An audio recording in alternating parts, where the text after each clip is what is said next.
The mining station Orion's cradle floated silently above a brown gas planet called Taraxis 5. It was one of those lonely stations where time seemed to move slower than light. The metal walls groaned when the cooling systems kicked in, and the smell of engine grease never went away. To most people, this place was boring, but to Eli Moran it was home. Eli was a human engineer, a simple man who fixed broken machines, patched old hulls, and drank too much recycled coffee. He was tall but thin, always with a smudge of oil on his cheek and a lazy grin that made him look younger than he was. Most of his co-workers were other humans, but a few alien traders and miners stopped by once in a while. Still, it wasn't exactly a lively place. That night, Eli sat in the control bay alone with his tools and his old radio. The system had been quiet for weeks. The only exciting thing that happened recently was a power core almost exploding, and even that was just another work shift for him. He sighed, spun slowly in his chair, and stared at the small holographic mic blinking beside him.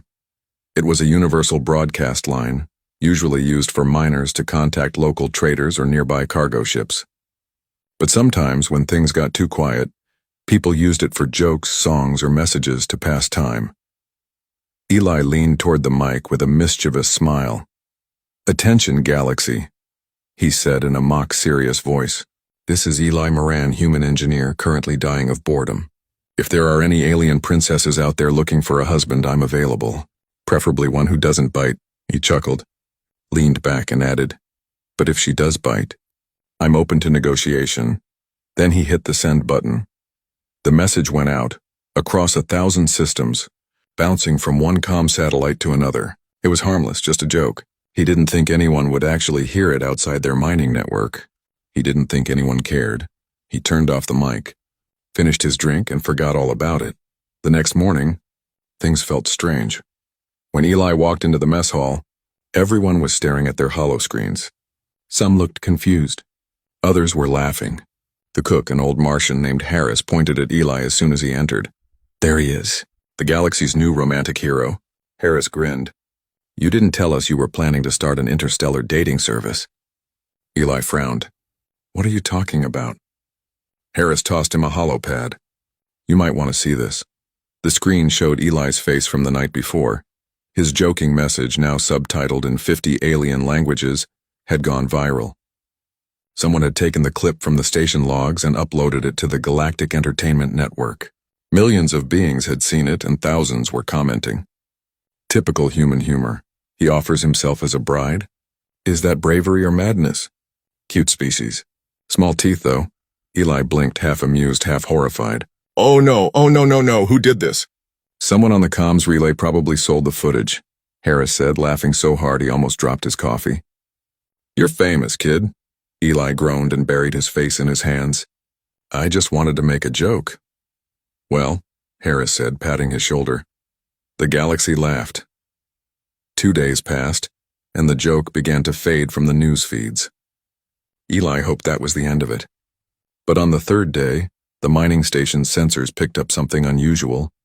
A massive vessel appeared on long-range scanners, larger than any ship Eli had ever seen. The readings made no sense. Its hull was absorbing light. Energy signatures spiked off the charts, and even the system's defense AI couldn't identify the technology. "Unknown ship entering suborbit," the operator said nervously. "It's broadcasting an ancient code, V-class." "Wait, that can't be right." Eli looked up from his console. "V-class? You mean, yes," the operator whispered. "Vril." The name made the room go silent. The Vril Dominion was a mysterious empire from the dark sectors, long-lived beings often called vampires by humans because of their pale skin, crimson eyes, and nocturnal worlds. They were known for their elegance, strength, and secrecy. Humans had very little contact with them. They didn't start wars, but they ended them fast when provoked. The operator turned pale. "They're asking to dock, and they specifically requested human Eli Moran." Eli's wrench clattered to the floor. "What?" The commander of the station, Lieutenant Voss, looked straight at him. "What did you do, Moran?" Eli held up his hands. "I swear I didn't do anything. I just told a joke." "Well," Voss said dryly, "someone out there didn't think it was funny." The docking bay lights flickered red as the giant ship, the Crimson Veil, descended slowly toward the station. Its design was unlike anything human. It looked alive, as if made of flowing black metal and red crystal veins that pulsed like a heartbeat. The air shimmered as it neared, releasing a deep hum that rattled every wall. Eli stood behind the security team, trying not to panic. His palms were sweating. His stomach felt like it was doing somersaults. The bay doors opened. A group of tall, graceful figures stepped out first. Vril warriors clad in silver armor, with cloaks that shimmered like liquid shadows. Then came her. She walked at the center, her steps slow and confident. Her skin was smooth and pale as moonlight, her eyes glowing faintly red like molten glass. Her hair, dark as space, fell over a black uniform decorated with a crimson insignia. Every human in the room felt the temperature drop a little when she entered. The lead guard raised his voice. "Identify yourself." The woman smiled, calm, regal, terrifyingly beautiful. "I am General Soraya Viel, warlord of the Vril Dominion. I come to speak with the human who proposed marriage." Every head turned to Eli. Eli blinked. "You mean me?" Soraya's eyes locked onto him. Her gaze was sharp but not cruel, curious even. "You are Eli Moran, the one who sent the proposal into the galactic ether." He swallowed hard. "That was just a joke. You know, human humor. Not serious." She tilted her head slightly. "Your words were broadcast on 12 major channels. You declared availability for marriage with clear conditions. You said, and I quote, preferably one who doesn't bite." The crew chuckled nervously. Eli's face turned red. "Yeah, that part was definitely a joke." Soraya smiled faintly. "It was bold. In my culture, boldness is respected." Eli blinked. "Wait, you're not angry?" "Angry?" She looked surprised. "No. You offered a challenge and I accepted." The room went dead silent again. Eli's voice cracked. "You what?" She said slowly, placing one elegant hand over her chest. "Accept your proposal. By the law of my people, your words bind you to me as a blood ally, a partner of honor. You are now, by Vril custom, my chosen mate." Eli's mind went blank. He felt his knees wobble. Harris, watching from the back, whispered, "Oh, son, you're in trouble now." Lieutenant Voss quickly stepped forward. "General Viel, there must be some misunderstanding. Humans don't follow the same customs. That broadcast was entertainment, not a formal agreement." Soraya turned to him, her expression polite but firm. "Among my people, words spoken to the stars are sacred." The moment he declared his intent publicly, it became binding under the Veil Accord of Honor. To break such a vow is unwise. Her guards nodded solemnly. Eli stammered, "Wait, so if I refuse?" She looked at him steadily. "Then the alliance between our species will be considered rejected." Everyone froze. The Vril were one of the most powerful empires in known space. A political insult like that could damage humanity's reputation or worse. Voss sighed. "Moran, I hope you're ready to be very polite." Eli wanted to faint. That night the station buzzed with activity. Diplomats from Earth were trying to reach the Vril ship. Scientists were analyzing every word Soraya spoke, and Eli, he sat in his small cabin staring at the walls. "How did this happen?" he muttered. "I was just being funny." There was a knock on his door. "Come in," he said. The door slid open, and Soraya herself walked in. Her presence filled the small room instantly. She didn't look like a monster. She looked tired, kind even, but powerful beyond words. She studied the pictures on his desk, photos of Earth, of his old engineering class, of a cat he used to own. "You live simply," she said softly. "I like that." Eli gulped. "Listen, General Vale, Soraya, I didn't mean to insult your people. I swear I didn't mean to propose." "I know," she said calmly, "but perhaps it was fate. The universe sends strange messages through humor." He frowned. "You're not angry?" "Why would I be?" she said with a small smile. "You spoke boldly. You challenged the stars. That is rare among your kind. The Vril respect courage, and you human have it." She turned to leave, then paused at the door. "Rest well, Eli Moran. Tomorrow you will join me aboard the Crimson Veil. We will discuss our bond properly." Eli stood frozen. "Wait, what, join you?" But she was already gone. He sank back onto his bunk, his mind spinning. He'd made a joke. Just a small, harmless joke, and now a vampire general had accepted it as a galactic marriage proposal. He stared at the ceiling and muttered, "Next time I make a joke, I'm turning off the mic." Outside the window, the Crimson Veil glowed faintly in orbit, waiting for him. The next morning came too soon for Eli Moran. He barely slept. Every time he closed his eyes, he saw the glowing red eyes of General Soraya Viel, the so-called vampire warbride who had accepted his proposal. When the alarm chimed, Eli groaned and rolled off his bunk. He rubbed his face, muttering, "I can't believe this is happening. I asked for a joke, not a lifelong commitment with a space vampire." Outside, the corridors of Orion's cradle were buzzing with activity. Diplomats from Earth's Colonial Council had arrived through a relay ship. They were in crisp uniforms, all looking very nervous. Nobody wanted to anger the Vril Dominion. Eli entered the command deck where Lieutenant Voss, his commanding officer, stood beside 3 Earth diplomats. A large holographic display showed the Crimson Veil floating silently in orbit. It looked like a sleeping beast, massive, beautiful, and terrifying. Voss turned to Eli. "Moran, the Vril General has requested you personally. You're to board her ship immediately under diplomatic escort." Eli blinked. "What, alone?" The older diplomat, Ambassador Karen Drell, adjusted her glasses and sighed. "Technically not alone. You'll be accompanied by a communication drone and a translator AI. But yes, she asked for you." "Only you," Eli threw up his hands. "Great, the entire galaxy thinks I'm a romantic fool and now I'm being delivered like a wedding gift." Voss smirked. "Cheer up, Moran, maybe she's your type." Eli gave him a tired look. "My type usually has a pulse rate under 500. Still, there was no choice. Within an hour, Eli stood in the docking bay again, staring at the giant red-black ship waiting like a shadow in space. The docking tube extended with a hiss and the air pressure equalized. He took one last deep breath, grabbed his toolkit for comfort, and stepped forward. Inside the Crimson Veil, everything was different. The corridors weren't made of plain metal. They looked like liquid steel frozen in motion, glowing faintly with veins of red energy. The walls hummed softly as if the ship itself was alive and breathing.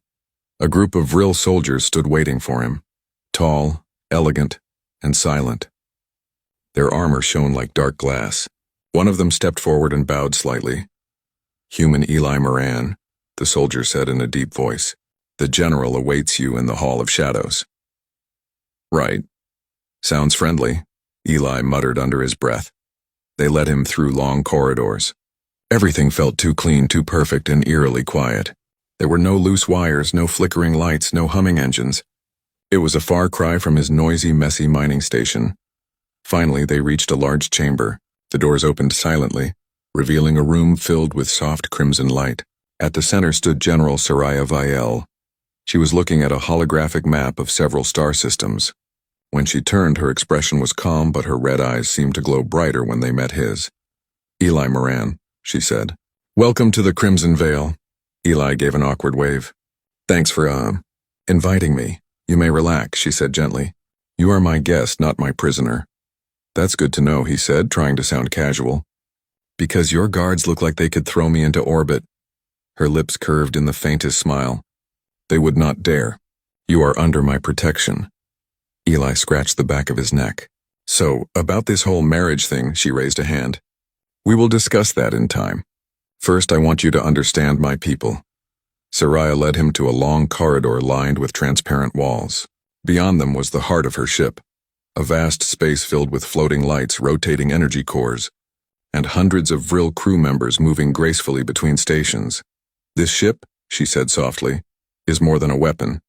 It is a home. Every Vril aboard has sworn loyalty to the Dominion.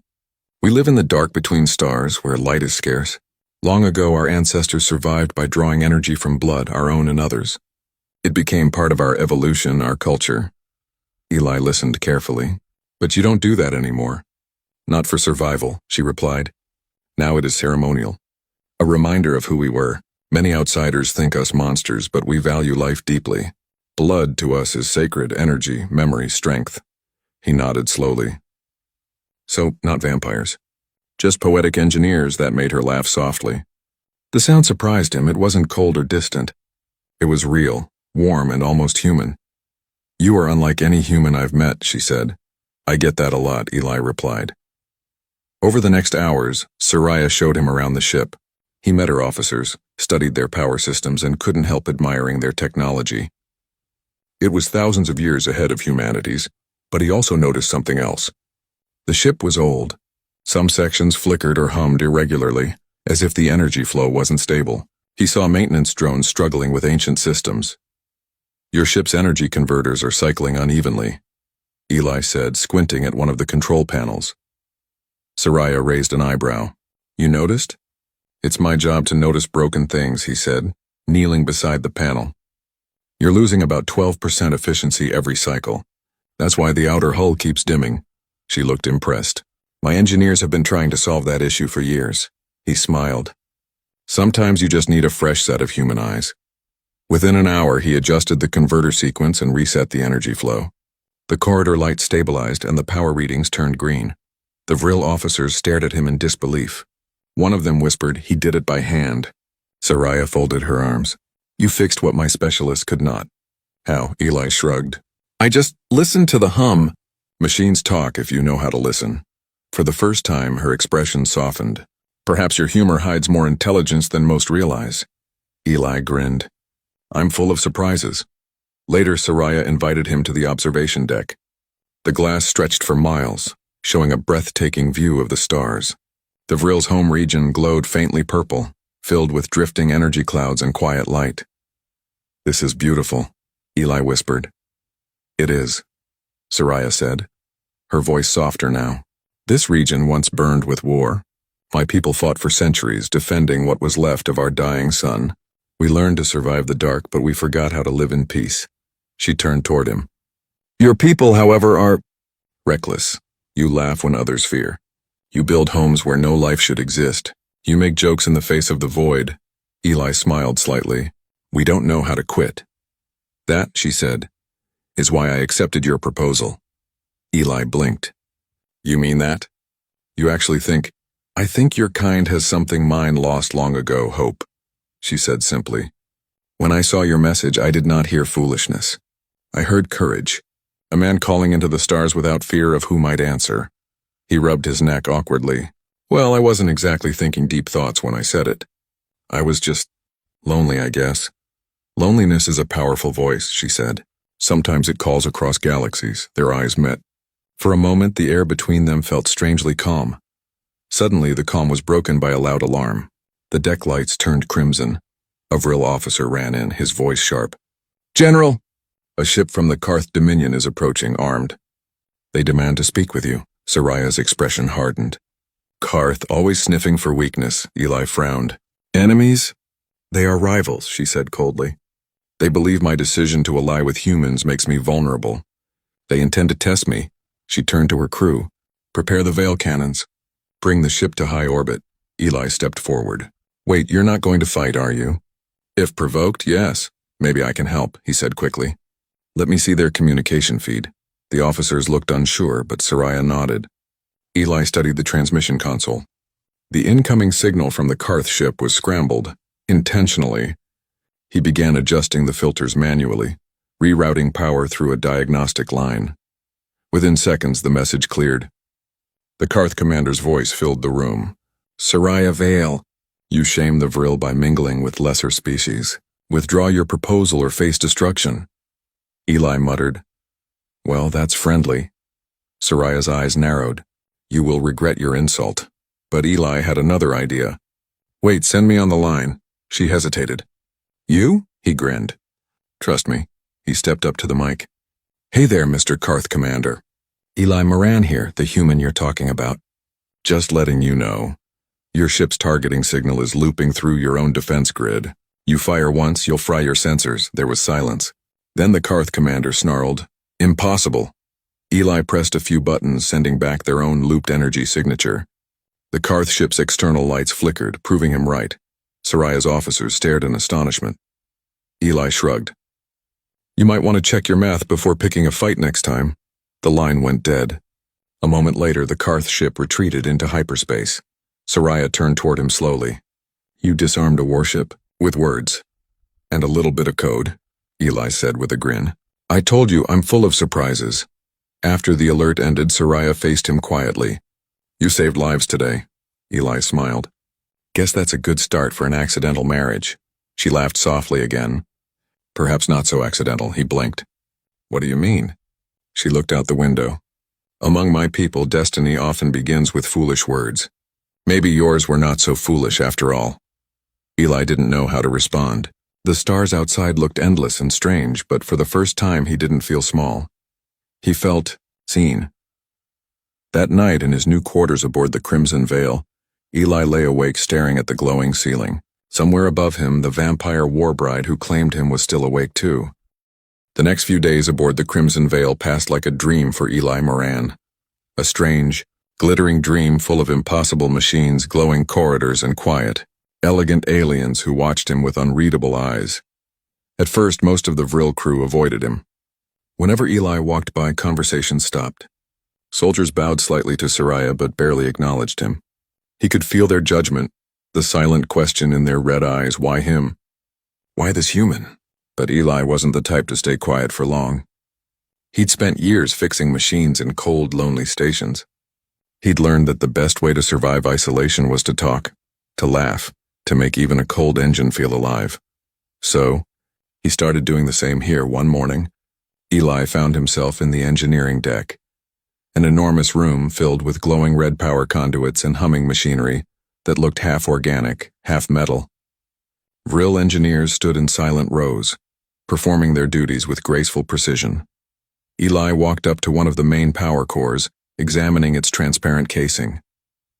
"You know," he said aloud, "back home we'd use duct tape and prayer to keep something like this from falling apart."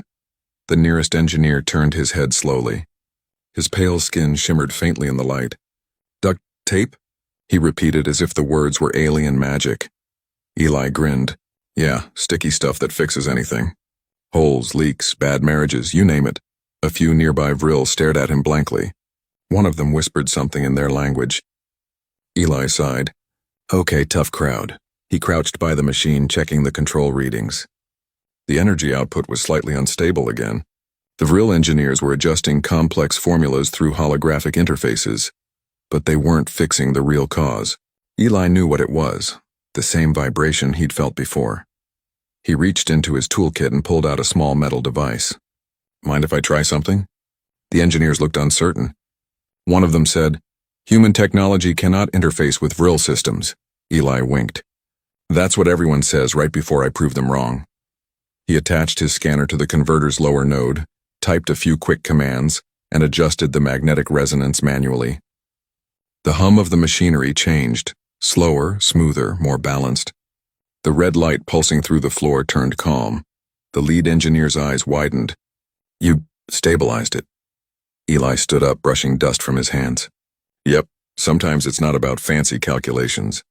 You just gotta listen to the rhythm." The Vril engineers stared at him as if he'd just done magic. For a moment the silence stretched too long. Then one of them bowed slightly. "Your methods are primitive, but effective," Eli laughed. "I'll take that as a compliment." Later that day, General Soraya Vielle visited the engineering deck. Her long cloak flowed behind her as she inspected the repairs. When she saw Eli surrounded by curious engineers, her red eyes softened with amusement. "You are already teaching my crew," she said. Eli shrugged. "Just helping out. Seems like they could use a few human shortcuts." Soraya looked at him for a long moment. "Do you realize how strange this is, Eli? My people have studied energy control for centuries, yet you solve problems by feeling them." He grinned. "Guess humans use heart instead of math." She smiled faintly. "Perhaps that is what makes you interesting." As the days passed, the atmosphere around Eli began to change. The Vril started greeting him instead of ignoring him. Some even laughed softly at his jokes, awkwardly but sincerely. He told stories of Earth, of the blue oceans, the bright cities, the smell of rain. They listened with fascination. To them, Earth sounded like a legend. One young Vril officer named Lirayan asked, "Is it true your world has light for half the day?" "Yep," Eli said proudly. "We call it sunlight. Makes plants grow, makes people happy." Lyran looked thoughtful. "We have not seen true sunlight in millennia." That small comment hit Eli harder than he expected. He looked out through the ship's window, seeing only the faint purple glow of distant stars. The Vril truly lived in darkness, beautiful, but lonely. Maybe that was why Soraya's eyes always seemed to carry sadness behind their strength. That night, Soraya invited him to dine in her private quarters.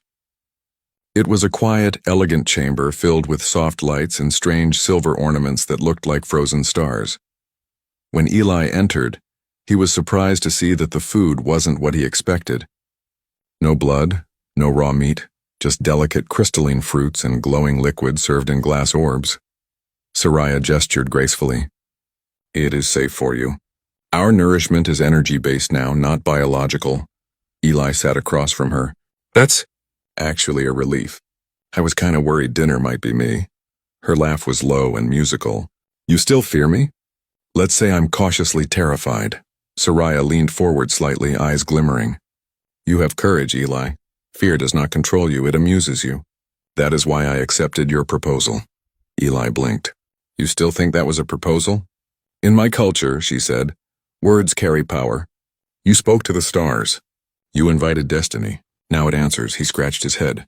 Destiny has a weird sense of humor. Perhaps, she said softly, but it also has purpose. They ate quietly for a while. Eli told her about earth music, how humans played songs to express emotion. Soraya listened with growing curiosity. Music, she said slowly. We have tones for battle and ceremony, but not for emotion. Eli smiled. Then you've been missing out. He took out his small data chip and connected it to the room's speaker. A soft melody began to fill the chamber. An old earth song, slow and peaceful, played on piano. Soraya froze. The sound seemed to wrap around her like warm light. Her crimson eyes shimmered faintly as if remembering something forgotten. This sound, she whispered. It feels like sunrise. Eli smiled. That's the idea. When the song ended, silence filled the room again. Soraya looked at him, her voice quieter now. You bring light even here, human. My people have walked in darkness too long. Eli looked back, half joking, half serious. Maybe you just needed a terrible human engineer to fix your cosmic light bulb. That made her laugh again. Truly laugh this time. The sound echoed softly through the chamber, but peace never lasted long in the galaxy. A few days later, while Eli was checking systems in the communications array, the ship's alarm blared. The Vril soldiers rushed to their stations. What now? Eli muttered, grabbing his toolkit.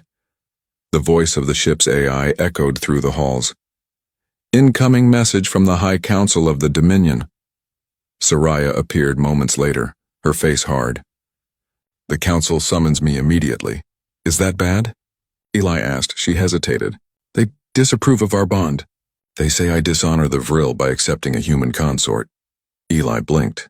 Consort? Wait, does that mean? She gave him a sharp but embarrassed look. Do not read too much into titles. It is a political term. Right. Sure. Political, he said quickly, though his ears turned red. Soraya sighed. They demand I prove your worth or end this alliance. Eli frowned. Prove my worth? How, an exam? A fight? Please don't say fight. She met his eyes. By surviving the labyrinth of shadows, Eli blinked. That doesn't sound like a fun vacation spot. It is an ancient Vril trial, Soraya explained. One must face illusions born from their own fears. Only those with true spirit can pass, he stared at her. You're saying, I have to face my fears alone in some kind of psychic maze? Yes, Eli groaned. Of course I do. The next day, the ship arrived near the Vril homeworld, a dark and beautiful planet wrapped in crimson clouds. Floating high above its surface was a massive structure shaped like a twisted ring of stone and energy, the labyrinth of shadows. Eli stood at the airlock entrance with Soraya beside him. She placed a hand on his shoulder. You do not have to do this, she said quietly. I can withdraw the offer and bear the shame myself. He looked at her and smiled. Soraya, if I've learned anything out here, it's that sometimes you just have to face the darkness with a flashlight and a bad joke. She blinked, then nodded slowly. Then face it bravely, human. The door opened and Eli stepped into the labyrinth. Inside was silence. No walls, no ceiling, only swirling mist and faint whispers that sounded like his own voice. At first he tried to joke. Okay, creepy brain maze, show me your best shot, but then the mist shifted and he saw Earth, his home, his friends, the mining station, and himself sitting alone, forgotten, invisible. You are nothing, the voice whispered. You fix things, but no one remembers you. You matter to no one. Eli clenched his fist. Maybe, but I still try. The illusion changed. Now he saw Soraya, cold, distant, turning away. You are weak, a joke. No warrior, He took a deep breath. I'm not a warrior. I'm an engineer. I build things instead of breaking them. The mist swirled violently, then quieted. A small glowing crystal appeared in the air, pulsing like a heartbeat. Eli reached out and touched it. It pulsed brighter, glowing with warm light. The voice faded. You have faced your truth. When Eli stepped out of the labyrinth, Soraya was waiting. Her eyes widened as she saw the crystal in his hand. The Veilstone. It only shines for those whose hearts are pure. Eli shrugged. Guess the maze liked my bad jokes. For a long moment, Soraya said nothing. Then she stepped forward and bowed slightly. You have done what few of my kind ever could. You have earned your place by my side. Eli smiled softly. Does that mean the marriage is official now? She smirked. Perhaps, but let us see what destiny has planned next. They both looked toward the stars beyond the viewport, two very different beings, standing together between light and darkness. Eli Moran woke up feeling a mix of excitement and dread. After surviving the labyrinth of shadows, he had proven himself in the eyes of General Soraya Viel, and even earned the respect of some of her crew. Yet he knew that not everyone aboard the Crimson Veil was happy about a human being so close to the highest levels of Vril power. The ship's corridors hummed quietly with energy. Vril soldiers moved in perfect silence, their eyes occasionally flicking toward Eli. Some avoided him completely, while others whispered in low tones whenever he passed. Eli had grown used to the stares, but he still didn't like them. Soraya appeared in his quarters, her presence as commanding as ever. She smiled faintly, though her eyes betrayed concern. Eli, she said, her voice calm. Not all of my people accept our bond. Some believe a human consort brings weakness. Eli rubbed his neck nervously. Yeah, I figured. I'm like a walking disaster waiting to happen, right? She shook her head. No, but tradition runs deep. You must earn the trust of the Vril nobility before they fully respect you. Today they will witness a trial. A trial? Eli asked, eyebrows raised. I just survived a labyrinth of shadows. Do I get a vacation now? Soraya's lips curved into the faintest smile. For humans, perhaps. But for the Vril, the trial is as much a test of loyalty as it is of courage. Eli sighed. All right. Bring it on. I guess. The Vril nobility had gathered in the council hall, a massive chamber of black stone and red light. Eli had never seen so many Vril in one place.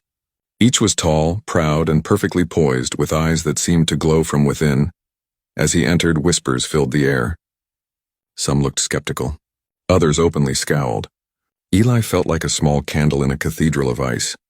Soraya stood beside him. Do not fear them, she whispered. They judge based on deeds, not words. Show them who you are, human. Eli took a deep breath. Right, who I am is probably a disaster magnet. But okay, let's do this. The council leader, High Chancellor Vera, addressed him. Her voice was sharp and commanding. Human Eli Moran, she said, you claim the honor of being consort to General Soraya Viel. Many here doubt your worthiness. Today you will demonstrate your loyalty and intelligence through the test of Veil challenges. Eli's stomach sank. He had faced illusions in the labyrinth, but this was politics, Vera continued. The test is simple in principle. You must navigate 3 trials, each designed to challenge your mind, your courage, and your trustworthiness. Fail, and the council will demand the bond be broken. Eli blinked. 3 trials. Sounds fair? Totally fair.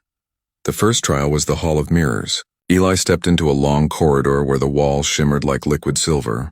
His reflection multiplied infinitely, each mirror showing him with different expressions. Fear, anger, doubt, even failure. The whispers in the corridor grew louder, echoing his own insecurities. You are not worthy, they hissed. A human cannot stand among Vril. Eli paused, then took a deep breath. He remembered what Soraya had told him. Courage is not absence of fear, it is moving forward despite it. He walked steadily, ignoring the whispers. He spoke aloud, joking to himself to keep calm.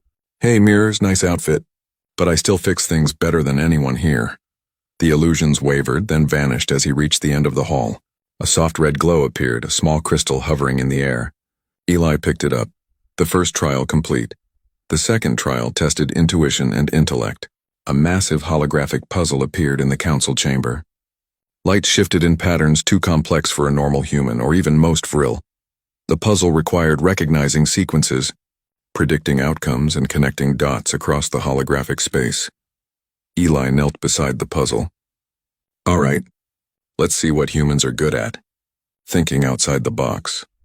For hours he moved pieces, experimented with energy flows, and occasionally muttered jokes to keep his nerves steady. If I can fix a power core, I can solve this, right?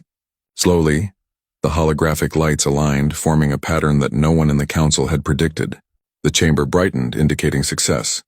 The Vril nobles exchanged glances, some surprised. Eli looked up at Soraya. Done. Your turn to clap, she smiled faintly. You have done well, Eli. The third trial was the most difficult, the test of trust. Eli was led to a platform high above the ship's observation deck. The Vril nobles watched silently as the platform extended over open space. Below, the planet's surface glowed dimly, far beneath them. He was instructed to step forward blindfolded, trusting only Soraya's guidance through the communicator. Eli's heart raced. Blindfolded? In open space? Seriously? Yes. Soraya's voice came through the small communicator in his suit. Calm, firm.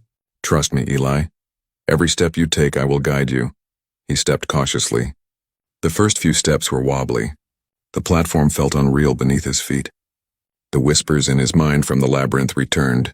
You will fall. You are not strong enough. You are alone, Eli gritted his teeth.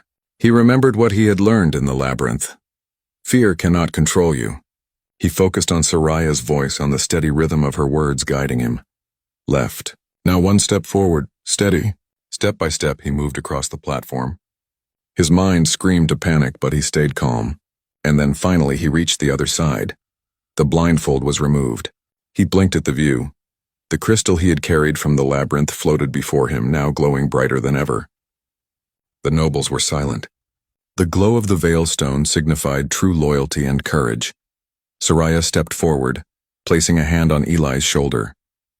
You have done more than survive. You have proven your mind, your courage, and your trustworthiness. The bond is honored in every sense. Eli looked around at the stunned council. Some nobles were frowning. Others were clearly impressed. High Chancellor Vera nodded slowly. Perhaps we misjudged you, human.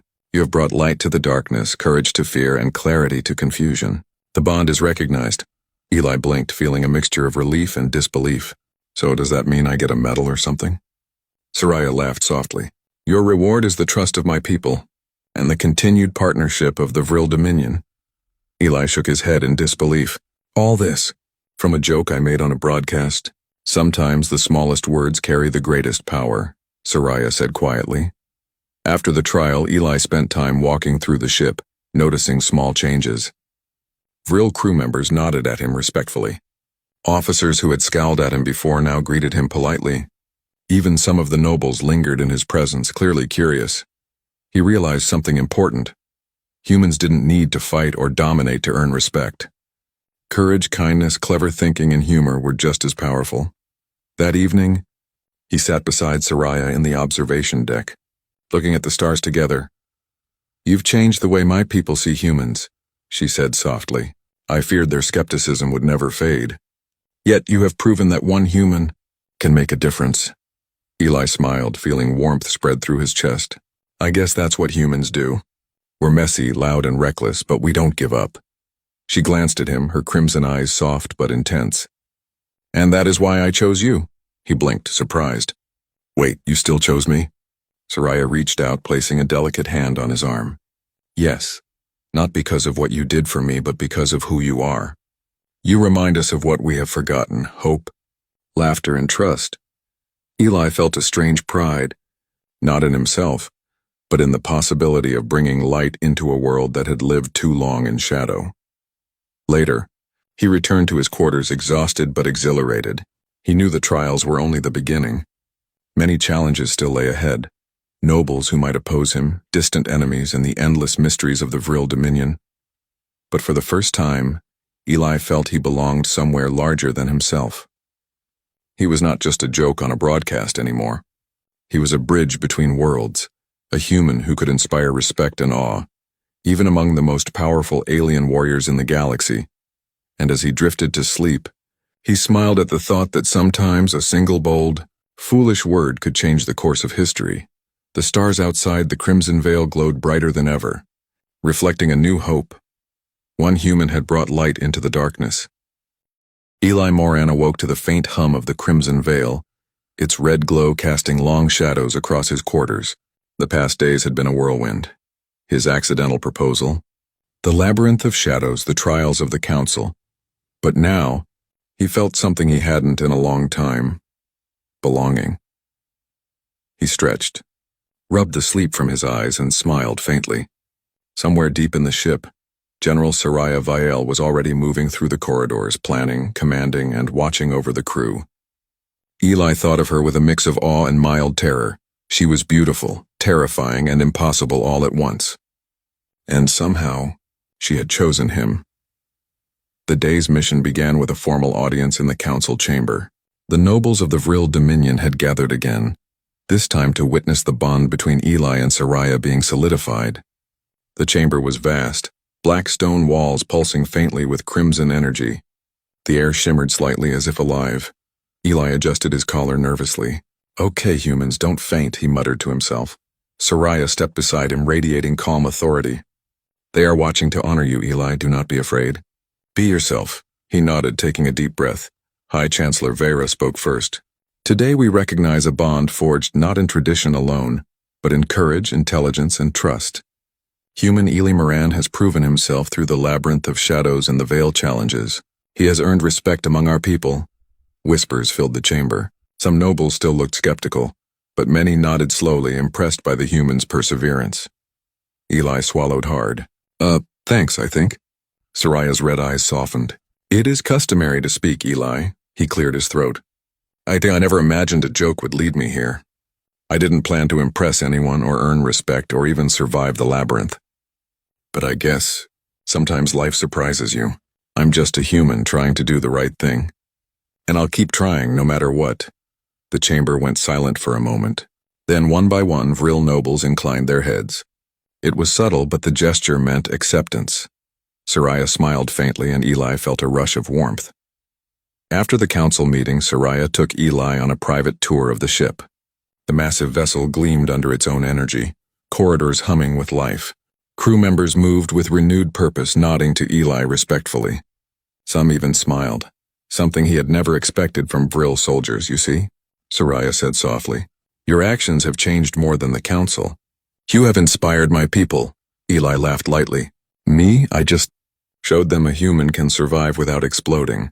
She looked at him with amusement. "And yet you did more than survive. You brought courage and hope where there was doubt." He scratched his neck. "I just did what I thought was right. Guess humans have a strange way of doing things." That evening, a warning arrived from a nearby system. Reports indicated that a rogue fleet of Karth mercenaries had detected the Crimson Veil and intended to attack, seeing the human alliance as a weakness. Eli's eyes widened. "Wait, they want to fight now?" Soraya's face darkened. "They believe we are vulnerable. We will show them otherwise." Eli swallowed nervously. "And I'm going to help?" "Yes," she said simply. "You understand their technology better than most, Vril. Your insight will be crucial." The fleet approached swiftly, dark ships cutting through space like knives. The Vril crew moved efficiently, but Eli noticed something alarming. Their targeting system had been scrambled intentionally, a trap designed to lure the Crimson Veil into the Karth fleet. He quickly analyzed the system, spotting a pattern. "They're looping their own signals back at them," he muttered. "If I adjust the pulse frequency, I can expose their positions without firing a single shot." Soraya glanced at him. "Do it." Working swiftly, Eli rerouted the energy through the ship's main grid. Red and silver conduits shimmered as the system realigned. The Karth ship suddenly became visible on the monitors, their weapons unable to target the Vril efficiently. "Impressive," Soraya said quietly, watching him work. "You are human, and yet you are indispensable." Eli grinned, sweat on his brow. "I guess humans can surprise anyone." With a coordinated maneuver, the Crimson Veil used its superior speed and firepower to disable the Karth ships. No lives were lost, and the fleet retreated in defeat. The Vril crew cheered, some for Soraya, some for Eli, and some simply because the human had done the impossible. After the battle, Eli and Soraya stood in the observation deck, watching the stars. Eli felt a strange calm. You did well, Soraya said. Not just in the trials, but today. You have shown my people that courage comes in many forms, even from humans. Eli shook his head. I just did what I could, but I never thought anyone would see it that way. She stepped closer, placing a hand on his arm. That is what makes you remarkable. Humans have a light that others forget to see. You reminded us of it. Eli felt his chest tighten. For the first time, he realized that being human, messy, unpredictable, emotional, was something to be proud of. In the days that followed, Eli's influence aboard the Crimson Veil continued to grow. He helped optimize energy flows, repaired ancient systems, and even taught the Vril engineers a few simple human tricks to improve efficiency. The crew respected him not because of his strength, but because of his mind, his courage, and his persistence. Even Soraya seemed different around him, softer, more open. Sometimes when Eli told a joke or shared a story about Earth, she laughed, genuinely without reservation. And those moments, small as they were, made Eli feel like he belonged. One evening, Soraya invited him to the command chamber. The stars outside the viewport were brilliant, a tapestry of colors that Eli could barely comprehend. Eli, she said softly, you have done more than prove yourself to my people. You have changed me as well. You remind me that hope, courage, and laughter are as vital as strength and honor. Eli blinked.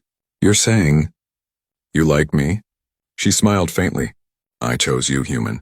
Not for strength, not for survival, but for who you are. And now we move forward together as partners.